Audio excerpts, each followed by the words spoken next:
Hello বন্ধুরা, আজকে বানাবো কুচি হাতা মানে ঘটি হাতা ব্লাউজ।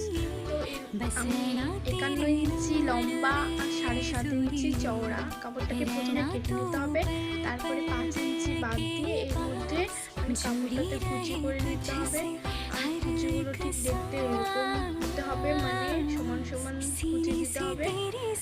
আর দেখতে ঠিক কেমন লাগবে এই যে আমার কুচি করা কমপ্লিট।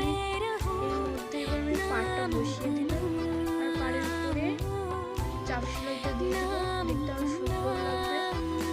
আর এর মধ্যে লাইনিংটাও বসিয়ে দেবো। দেখো আমার লাইনিং বসিয়ে নিলাম। এবার লাইনিংটা সামনের দিক দিয়ে বসায় উল্টায় নিতে হবে। তারপরে লাইনিংয়ের উপরে মানে এখানে চাপ সেলাই হবে, তারপর লাইনিংটা চারিদিকে সেলাই